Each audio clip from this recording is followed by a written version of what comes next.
आपको लगता है कि चलो हम अपमान कर रहे हैं, हमारा क्या बिगड़ना है। आजकल तो लोग टीआरपी के लिए अपमान करते हैं, व्यूज के लिए अपमान करते हैं, करते कि नहीं?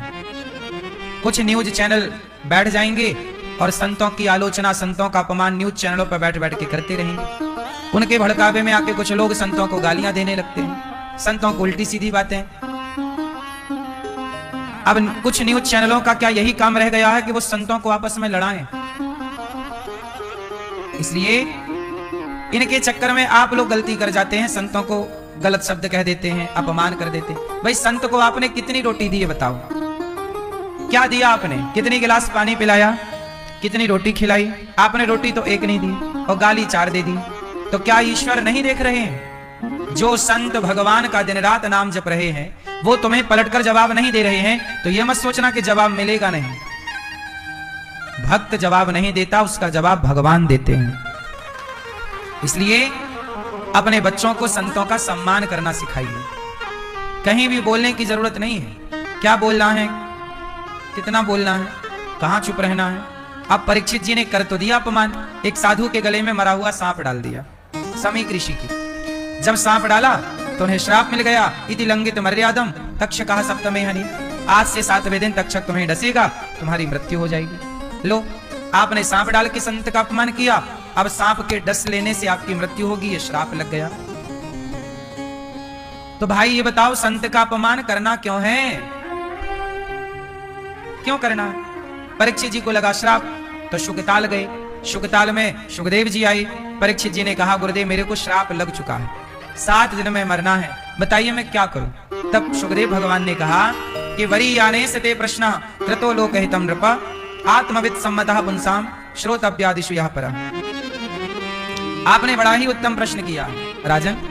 ऐसा करो कि आप संतों का श्राप लगा है, तो ऐसा करो कि आप भागवत सुनो।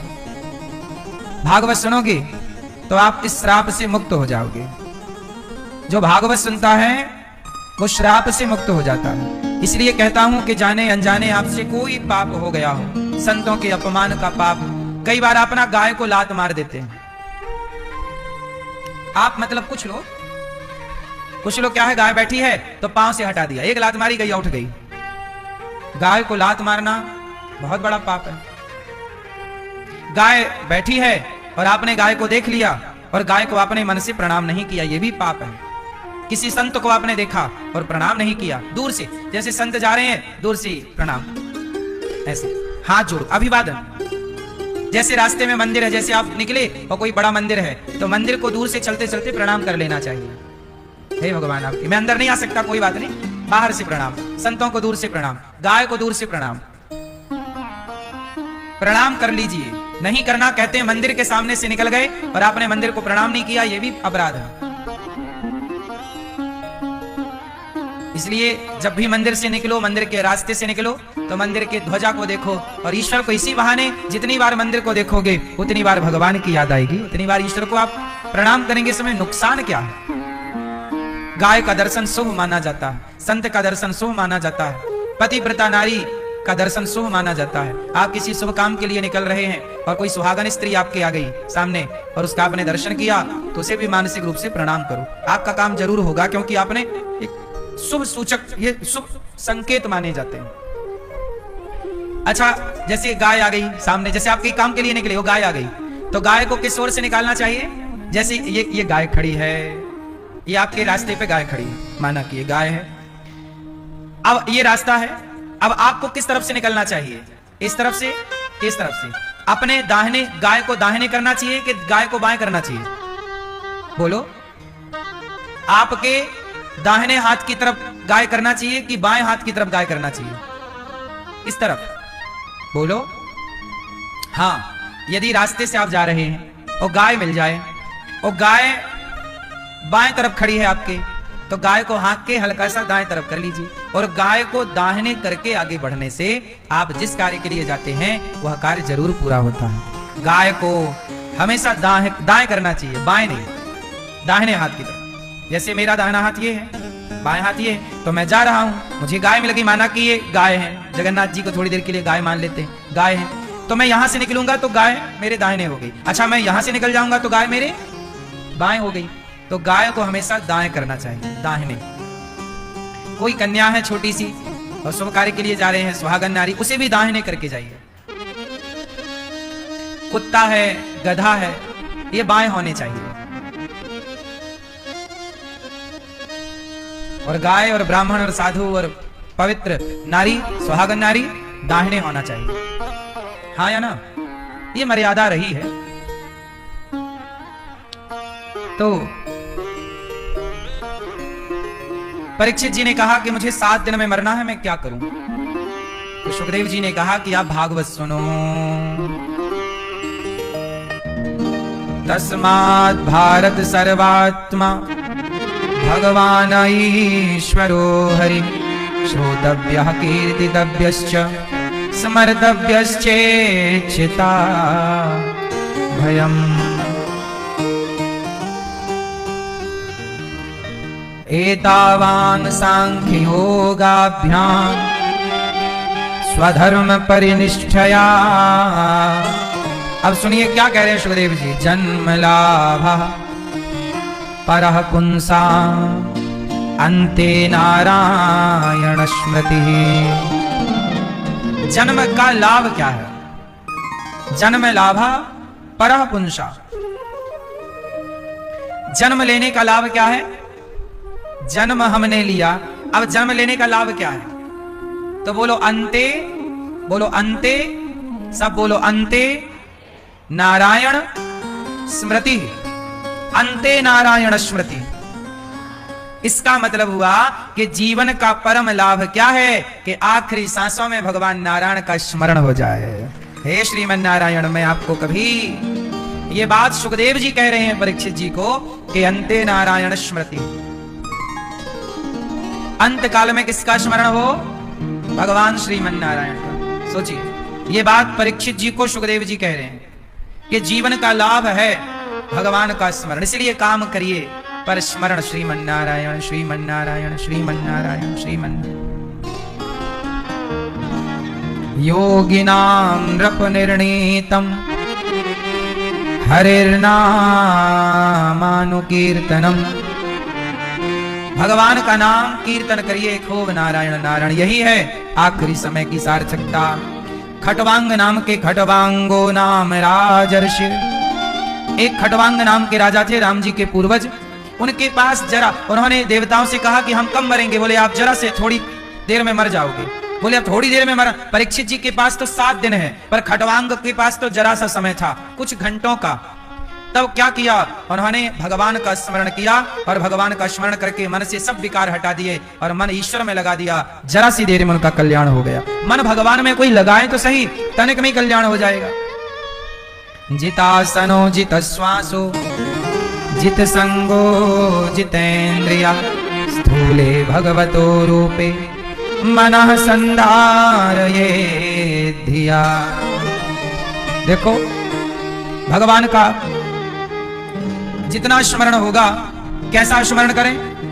अंते नारायण स्मृति, भगवान नारायण का स्मरण कैसे करें? अब ये बताओ, स्मरण कैसे करें? पाताल में तस्य ही पाद मूलम। क्या बात है, भगवान के विराट रूप का दर्शन कीजिए। राजा परीक्षित जी को सुखदेव जी ध्यान की विधि बता रहे हैं। मैं आपको ध्यान की विधि बताऊं? किस किस को बताऊं ध्यान कैसे करना चाहिए? आओ जरा हम आपको ध्यान की विधि बता देते हैं। ध्यान भगवान का कैसे करना। लो, आप लोग क्या कहते हैं? गुरुजी हमारा मन बहुत भटकता है। आज मैं आपको ऐसी विधि बताऊंगा कि आपका मन, आप चाहोगे भटकाना तो भी नहीं भटकेगा, क्योंकि विधि पता ना होने से हम लोगों का मन बहुत भटकता है। अच्छा, क्या विधि है? तो सुनो। पहले तो जाप करना सीखो। मैं जाप के 2 विधान आपको बताऊं, फिर ध्यान की ओर आपको ले चलूंगा। आओ, जाप करते हो ना आप लोग? जाप 2 तरह का होता है। कितने तरह का? एक बहिर्मुखी, एक अंतर्मुखी। बोलो श्रीमन नारायण। ये हो गया बाहर का, शब्द निकल रहे हैं। जहां शब्द बाहर की ओर आए वो बहिर्मुखी है, और जहां शब्द भीतर की ओर जाए वो अंतर्मुखी है। अब ऐसा करो, अपने मुंह को बंद करो और अब बोलो श्रीमन नारायण। बोलो श्रीमन नारायण। अंदर बोलना, कोई नहीं सुनेगा, केवल आप सुनेंगे। बोलो श्रीमन नारायण। अंदर बोलना है, आपके भीतर आवाज आएगी। आंखें बंद करो जरा, फिर हम ध्यान कराएंगे आपको। रीढ़ की हड्डी सीधी करो, सुखासन में शांति से पालथी मार के बैठो, नेत्र को सहज रूप से बंद कीजिए और मुंह को बिल्कुल बंद करके भीतर बोलिए, कोई नहीं सुनेगा, आपके बगल वाला भी आपकी आवाज नहीं सुनेगा। बोलो श्रीमन्नारायण। अंदर बोलना, बोलो हे श्रीमन्नारायण, हे श्याम सुंदर। भीतर बोलना, हे श्रीमन्नारायण, हे श्याम सुंदर, हम पापी हैं, अधम हैं, नीच हैं, दुष्ट हैं, खल हैं, कामी हैं, क्रोधी हैं। हे प्रभु, हम जैसे हैं, हे श्रीमन्नारायण, हे श्याम सुंदर, हम जैसे हैं आपके हैं। हे नाथ, हमारे अपराधों को क्षमा कीजिए, हमें अपनी भक्ति प्रदान कीजिए। श्रीमन्नारायण, श्रीमन्नारायण, श्रीमन्नारायण। चरणौ शरणं प्रपद्ये, श्रीमते नारायणाय नमः। सब लोग ऐसा भाव बनाओ कि हम वैकुंठ जा रहे हैं। आंखें बंद करो, भाव बनाओ कि जैसे लक्ष्मी जी भगवान नारायण के चरण दबा रही हैं, उनके एक चरण को लक्ष्मी जी दबा रही हैं, तो भगवान के दूसरे चरण को आप दबा रहे हैं। आप भगवान के चरण का दर्शन कर रहे हैं। भगवान के चरण ही पाताल है, भगवान के एड़ियां और पंजे ही रसातल हैं। उनके नाभि, भगवान श्रीमन्नारायण की नाभि का दर्शन कीजिए। उनके नाभि रूप सरोवरों को ही आकाश कहते हैं। भगवान की छाती हृदय का दर्शन कीजिए। भगवान का हृदय ही स्वर्ग लोक है। गले को महरलोक कहते हैं। भगवान के मुख का दर्शन कीजिए। उनके मुख को ही जनलोक कहते हैं। भगवान के ललाट को, मस्तक को तपलोक कहते हैं। मस्तक समूह को ही सत्यलोक कहते हैं। भगवान के हाथों का दर्शन कीजिए। श्रीमन्नारायण लेटे हैं। भगवान के हाथ को इंद्रादि देवताओं को ही भगवान की भुजाएं कहते हैं। भगवान के कान ही दिशाएं हैं, शब्द श्रवणेन्द्रिय हैं। नासिका छिद्र, अश्विनी कुमार उनकी नासिका छिद्र है। भगवान का मुख क्या है? अग्नि। भगवान के नेत्र क्या है? अंतरिक्ष है। देखने की शक्ति भगवान की एक आंख सूर्य है, एक आंख चंद्रमा है। भगवान के शरीर में जो रोमे हैं यह वृक्ष है। भगवान का दिव्य शरीर, ये संसार ईश्वर का ही दिव्य शरीर है। और आप भगवान श्रीमन्नारायण क्षीर सागर पर लेटे हैं, शेष नांग भगवान के ऊपर। दर्शन कीजिए भगवान के कानों के कुंडल का, सुंदर सी मुस्कान का, और मन में जाप करिए श्रीमन्नारायण। सब लोग अंदर बोलिए। बाहर बोलते हैं तो जगत सुनता है, भीतर बोलते हैं तो भीतर बैठे जगन्नाथ सुनते हैं। भीतर बोलिए श्रीमन्नारायण, श्रीमन्नारायण। अब भाव बनाइए कि हम भगवान श्रीमन्नारायण को लड्डुओं का भाव से भोग लगा रहे हैं। लड्डू खा रहे हैं भगवान। माँ भगवती लक्ष्मी भी लड्डू खा रही हैं। अब भगवान आपको नारायण, अब आपको राम और सीता के रूप में दर्शन दे रहे हैं। भगवान श्रीमन्नारायण का एक रूप है सीताराम, तो सीताराम आपके सामने प्रकट हो गए। दर्शन कीजिए प्रभु का। फिर भाव बनाइए कि हमारे नारायण आपको राधा कृष्ण के रूप में दर्शन दे रहे हैं। दर्शन कीजिए राधा कृष्ण भगवान का। फिर भगवान आपको नरसिंह रूप का दर्शन करा रहे हैं। दर्शन कीजिए नरसिंह भगवान का। भाव बनाइए कि भगवान अपने 24 अवतारों का आपको दर्शन करा रहे हैं। फिर भाव बनाइए कि भगवान आपको वामन अवतार का दर्शन करा रहे हैं।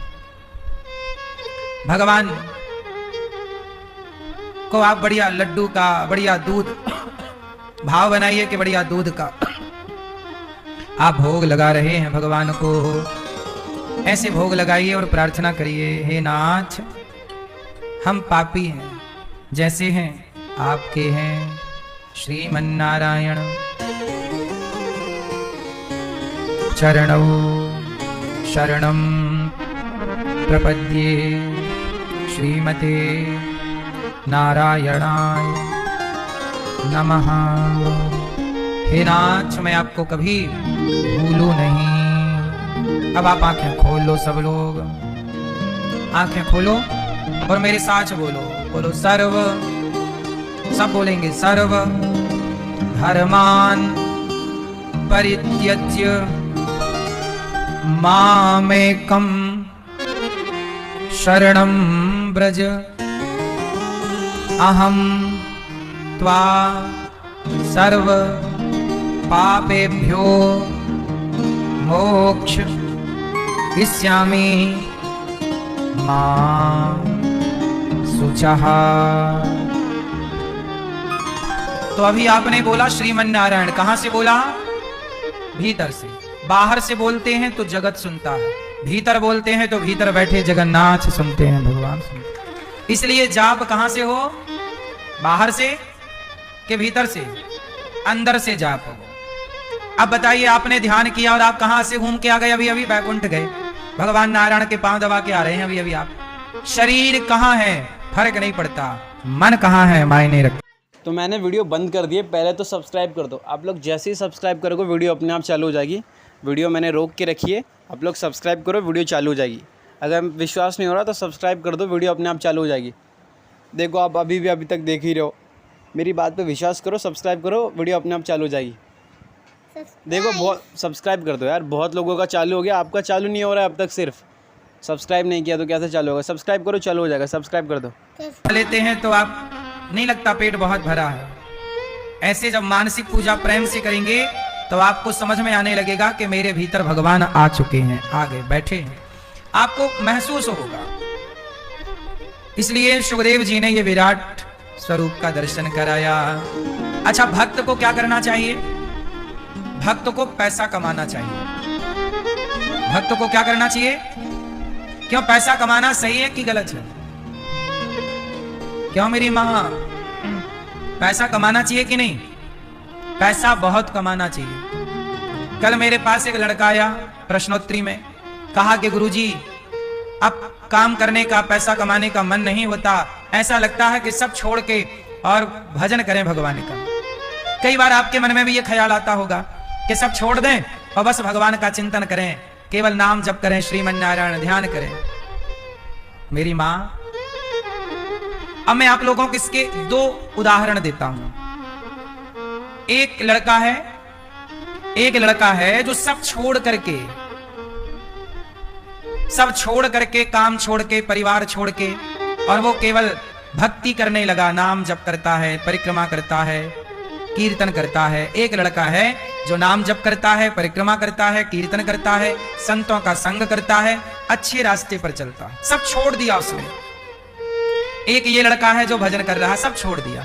पर एक लड़का और है, जो लड़का पैसा कमाता है, पैसा कमा करके और वो किसी भूखे को भोजन कराता है, किसी संत की मदद करता है, किसी बेटी का विवाह करता है, और वो भी सत्य के रास्ते पर चलता है, वो भी कीर्तन करता है, वो भी समय समय पर धाम आता है, संतों का संग करता है, सब में ईश्वर का दर्शन करता है, और भजन भी करता है, कीर्तन भी करता है, चिंतन भी करता है, अपने माँ बाप की सेवा भी करता है, कुत्ते को रोटी भी खिलाता है, गाय को रोटी भी खिलाता है, अपनी पत्नी का सम्मान भी करता है, अपने बच्चों को पढ़ा लिखा के योग्य भी बनाता है, और सबकी मदद करता है। किसी से वो घृणा नहीं करता, ईर्ष्या नहीं करता, द्वेष नहीं करता, कभी असत्य नहीं बोलता, और पैसे कमा कमा के 10-20 लोगों को रोजगार देता है, सबके चूल्हे जलते हैं उसके मेहनत और प्रयास से।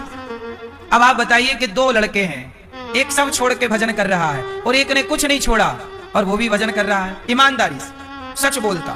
आप बताइए दोनों में किसका पलड़ा भारी है? जो सब छोड़ के आ गया भजन कर रहा है, या जो समाज में रह के भजन कर रहा है? सब छोड़ के आ जाना फिर भजन करना ये बहुत बड़ी बात नहीं है, पर समाज में रहकर अपनी जिम्मेदारियों को निभाते हुए सत्य के रास्ते पर चल के ईश्वर को याद करना ये बहुत बड़ी बात है। इससे ईश्वर प्रसन्न होते हैं कि आपने काम। एक बार क्या हुआ, भगवान श्रीमन नारायण घर बना रहे थे छोटा सा बैकुंठ में, लकड़ी वकड़ी ले आए और छोटा, जैसे बच्चे नहीं घर बनाते खिलौने का, ऐसे भगवान छोटा सा घर बना रहे थे। ऐसे नारद जी गए, नारायण नारायण। तो नारद जी को लगा शायद प्रभु मेरे लिए घर बना रहे हो। तो नारद जी ने कहा प्रभु मैं आपका भक्त हूं, लगता है आप मेरे लिए घर बना रहे हैं, क्योंकि मैं भटकता रहता हूं, आपको दया आई होगी और आप मेरे लिए घर बना रहे हैं। भगवान बोले मैं आपके लिए घर नहीं बना रहा। तो किसके लिए ये घर बना रहे हो? तब भगवान बोले कि मृत्यु लोक में मेरा एक भक्त है, उसके लिए घर बना रहा हूं। अच्छा क्या नाम है उस भक्त का? तो भगवान बोले उस भक्त का नाम है रामदयाल। ये रामदयाल नाम का भक्त है ना, उसके लिए घर बना रहा हूं। तो नारद जी बोले क्या मेरे से भी बड़ा भक्त है रामदयाल? भाई सबसे बड़े भक्त नारद जी। तो भगवान बोले नारद जी हाँ आपसे भी बड़ा भक्त है। तो नारद जी बोले मैं मिलना चाहूंगा, मुझे पता दीजिए। अगर आप लोग को हमारी वीडियो अच्छी लगी तो यार सब्सक्राइब कर देना, और ऐसे ही कथा देखने के लिए सब्सक्राइब जरूर करके जाना, क्योंकि आप लोग के सब्सक्राइब से आप लोग को वीडियो सबसे पहले आपके पास मिलेंगे। तो सब्सक्राइब कर देना। आप लोग जैसे ही सब्सक्राइब कर दोगे ना तो हमारी वीडियो सबसे पहले आपके पास आएगी। तो सब्सक्राइब कर दो, सब्सक्राइब।